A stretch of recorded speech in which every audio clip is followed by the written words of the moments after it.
está linda a briga pelo título. O Guarani teve uma rodada boa, pelo menos os adversários colaboraram. Faltou o Guarani fazer a parte dele, derrota para o Palmeiras e zona do rebaixamento para o Bugre.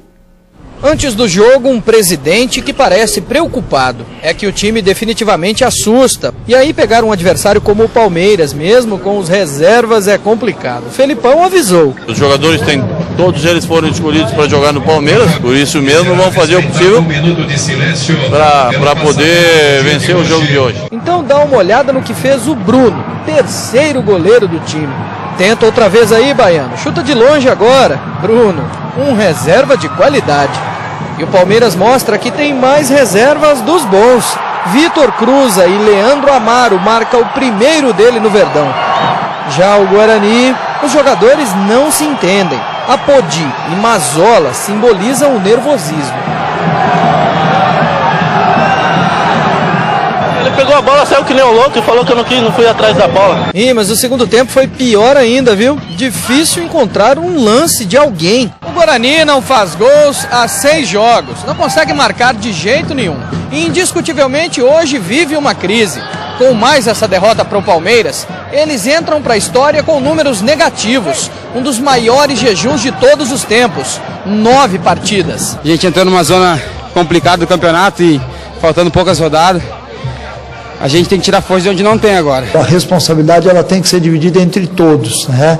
E é óbvio que nós só estamos assim porque houve queda de produção. A situação de Wagner Mancini é tão crítica que vale até buscar um apoio com o experiente amigo Felipão. A gente não pode de maneira alguma jogar a toalha, achar que já está tudo perdido, porque faltam 4 jogos. E apesar assim da péssima fase, o técnico garante que fica até o fim. Eu estou te dizendo isso. Tá? Vou até o último jogo e vou tirar o Guarani dessa situação.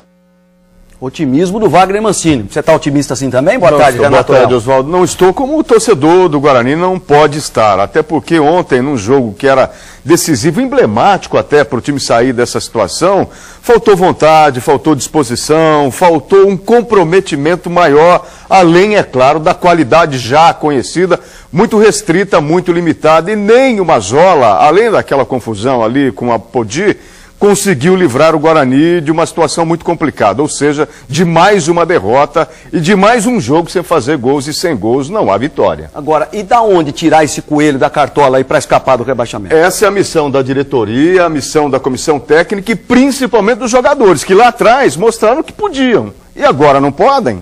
Valeu, Renato. Vamos conferir a classificação, principalmente a parte de baixo da classificação, que interessa para o torcedor bugrino. Confira aí. O 15º é o Atlético Goianiense com 37 pontos ganhos. O 16º, o Atlético Mineiro, 36. O Guarani abre a zona do rebaixamento com a mesma pontuação do Galo, mas 2 vitórias a menos. 18º, o Avaí, 34. O penúltimo é o Goiás, 31. E o Prudente é o Lanterna com 27. E o Vitória, que não aparece ali, é o 14º com 38, é confronto direto. Se o jogo contra o Atlético valia 600 pontos, esse com Vitória vale 6 mil. Domingo no Brinco de Ouro, se o Guarani ganhar, tira, sai do rebaixamento. Obrigado, viu, Renato? Valeu. Boa semana para todo mundo. Vem chegando aí o Globo Esporte, o EPTV Esporte volta amanhã. Grande abraço, galera. Obrigado, tchau.